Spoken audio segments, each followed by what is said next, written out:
मसबूक की यानी बाद में नमाज़ पढ़ने वाले की कोई रकत रह गई है, वो जब इमाम सलाम फेर लेगा तो सलाम फेरने के बाद वो खड़ा होकर बकिया नमाज पढ़ेगा जो उसकी रह गई है, तो उसमें पहली रकत में सना पढ़ेगा। सना पढ़ने के बाद आऊज़ु बिल्लाहि मिनश शैतानिर रजीम भी पढ़ेगा। बिस्मिल्लाह भी कुरान आ गया, वो सूरत में मिला। जो पहली रकत रही है तो ये खड़ा होकर पहली दो रही हैं तो ये खड़ा होकर पहली दो पढ़ रहा है, तो फिर वो उसी तरतीब से पढ़ेगा जैसे हम नमाज शुरू करते हैं तो सना से शुरू करते हैं ना। इसने इमाम के साथ दूसरी दो रकतें पढ़ी हैं, ये आखिरी तीन रकतें पढ़ी हैं, तो उसकी पहली रहती है ना। तो ये जब खड़ा होगा तो पहली पढ़ेगा तो पहली की तरतीब पे पढ़ेगा। तो कोई बुलंद आवाज़ से आऊज़ु बिल्लाहि मिनश शैतानिर रजीम पढ़ ले तो इसके ऊपर सजदे साहू नहीं आता।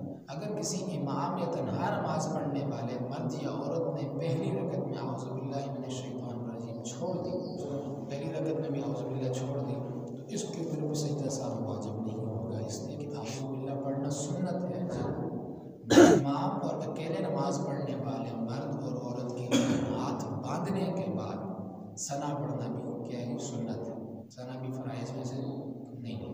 जो शख्स इमाम के साथ तकबीर ऊला में शामिल रहे वो सना पढ़ लेगा, और अगर इमाम ने नमाज शुरू कर दी है, किरात शुरू कर दी है, उसके बाद कोई शख्स आता है तो वो खामोशी से खड़ा रहेगा और सना नहीं पढ़ेगा। अगर इमाम ने बुलंद आवाज़ से किरात शुरू नहीं की तो उस वक्त आप सना पढ़ सकते हैं, लेकिन जैसे ही इमाम ने किरात शुरू की आप खामोश हो जाएंगे। पूरी हुई है आधी हुई है, आप खामोशी इख्तियार करेंगे।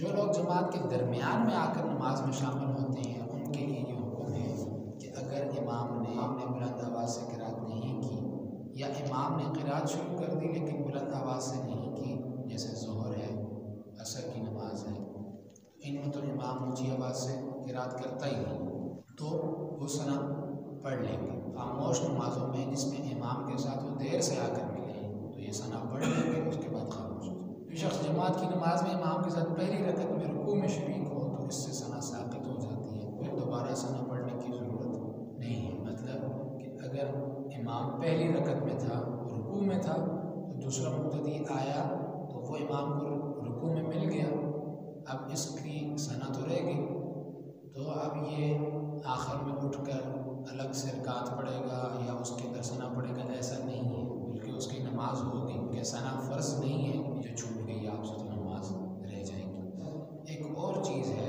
वात को ज़ुआ या दाल पढ़ना। जानबूझकर अगर ऐसा करेगा तो इसकी नमाज फासिद हो जाएगी।